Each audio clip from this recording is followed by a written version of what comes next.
dedi Müslümanlar olamadı. Şimdi bütün beriyen gurrunlem ben yani dua edip Allah Teala yalvarıp yani kim şöyle gurrunlar tun men maksadım sogap kazanmak. Ve men beriyen gurrunlemde şu bütün öz Müslümançılık Türkmen idaramızda alem cahanna bir akıllıca, düşünülce, oyulca İslam dinimizde orada yaşayacak olup veren köp erkeklerin analar var. Menden edilen sonra şolun sünnen oluyor. O şu berliyen gurun hayatından şol adamlardan çürüyünçü. O adı Müslümanlar ki baştaki Müslümanlar hicabına at takıp verirler.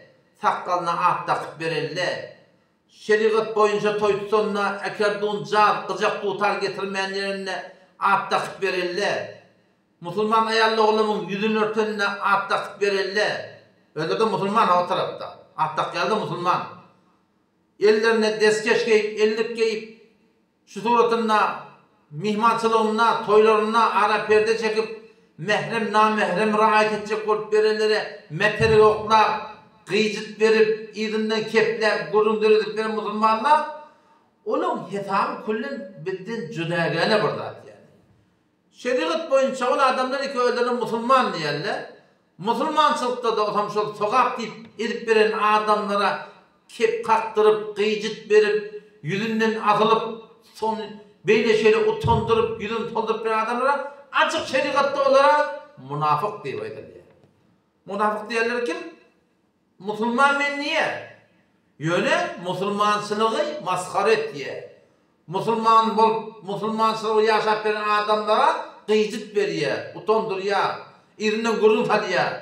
Şol adamlar şeriat boyunca Nelekim Sure-i Tevbe 67. ayet, 68. ayet Allah Teala şöyle ne diye? Münafık şöyle diye.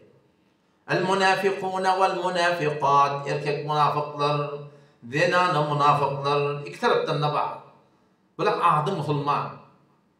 Kıyamet günü cehennemin en ki etek-eteğinde olacak ola. Kafirler de porun Yahudilerden etek olacak, Mesihlerden etek olacak, Mecusilerden etek olacak, Moşşek botperestlerden etek olacak, ateistlerden etek olacak. En ki eteki tabağı cehennem şu adı Müslümanlar ki başka Müslümanları Müslümançılığı yaşayacak olanlar metele oklar, kefaydıp, yüzünden atılıp, gururunu tapıp, ona haber verip, bunu yokladıp yakidip, şolara Huday Teala Kur'an'ına münafık deyip. 67. ayet, 68. ayet. Sure-i Tevbe'nin barda okuyun hemen diye. El-munafiqûne vel-munafiqat, erkek münafıklar, dinana münafıklar, ba'duhum min ba'd, ba'dinin mingdeş. Ahlaklar mingdeş diye. Ne evet ya olan? Şeyler, tommuttan şak yok münafık diyorlarına.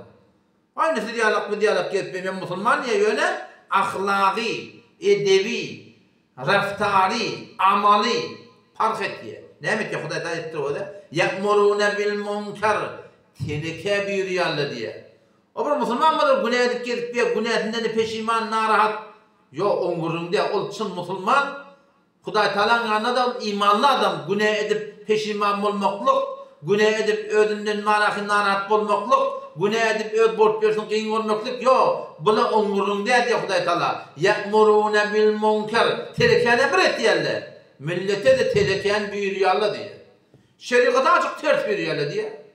Ne etmiyorum takkalı koyup takkalın seyir diye. Ekranda vurdum hem bolacak mı? Zar vurdum hem bolacak mı? Gıcak tutar ettim hem bolacak mı? Dar koynak yemin bolacak mı? Falan etmeden bolacak mı? Şeriata ters tatlar ediyorlar diye. Millete teleke buyuruyorlar diye. Başka ne mi diyorlar? Ve yenhevne anil ma'ruf. Yağış etmekle dursun. Yağış edip veren adamları nehyet yerle diye, ne edip bir ayarlığın, yüzünü örtüp, kızgın havada, çılığı yankı, çoğul yağladı giyip, sporun burada bulur mu, yüreğin arası olsun, mehrem namehrem deyip, ne edip gezip bir ertekin, o zaman belli oturup, erkekte bu tadı oturup, arağında perde koyup, sakkalı koyup, toyumuz beydip tutup, buna, Huday Teala şunları Kur'an'ın münafık deyip, ve yakbidûne eydiyahum, bakil öldürdü diyor Huday Teala. Nesullâhe, Allah'ın yattan çıkarırlar orada diye. Fenesiyahum. Allah Teala'nın yattan çıkarırlar. İndel münafikin humul fasikun. Şu münafıklara da fasık şurada diye. Allah Teala aydandan çıkılır da.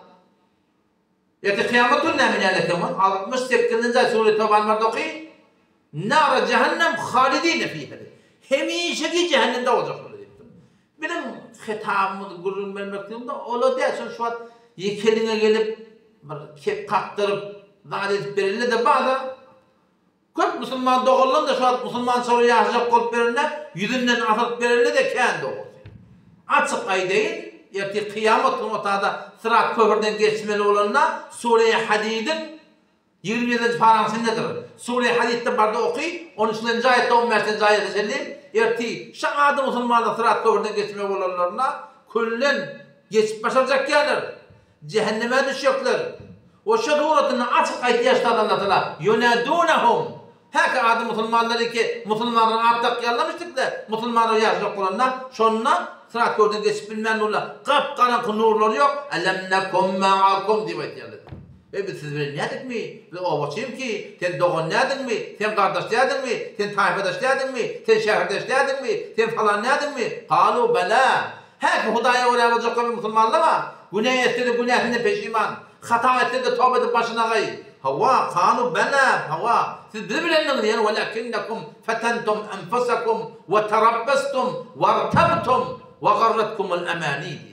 Şek ettiniz hak dine diye. Yalan ağlarlar size ağladı. O zaman hatta cemrullah ve garrakum billahil garur. Şeydip adı Müslümançılıkta yaşayıp yadırın. Onunla meteni oklar kep kıycıt verip Allah'ın azarlı geldi. Ve garrakum billahil garur. O Allah'ın şeytan var. Size Allah'tan adilen ağladı diyor. Ayet Müslüman akım diyor. Şeytanın ağladı da Müslüman akımdan. Yüren arası oturun değil. Şeytanın ağlarını şişen Müslümanlar.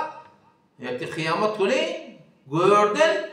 Kafirler bilen bilecek oparlar yani. İzinde de Kuday Teala "Fel-yevm la yu'khadu minkum fidye ve la minellezine keferu." Kafirler her neme harc edersen de kıyamet günü harc etmeyen zat yok. Oradan da zat alacak ya, adı Müslümanlardan da hissat alacak ya. Zaine me'vakumun nar.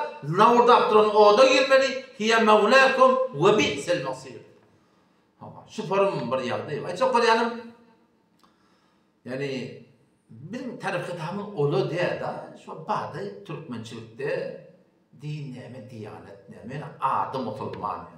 Müslümançılığa adı takıp ama sen etmeden rağmen et yani. Berekeller ver, Allah kuvvet ver. Yo ye'murune bil munker.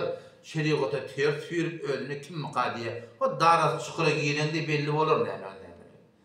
Ağaçta temindirteler, gelmedi yolu gönderteler, karanlık kavra indirteler, ne çek geçer hanım tenim. Şu dağ çukura sallananla şonuna bilirdim sen la ilahe illallah Muhammed Resulullah'ın nemediydi ki o tadı yani heyva edip bana hem yalvaran okuduğunun istadı peyderler.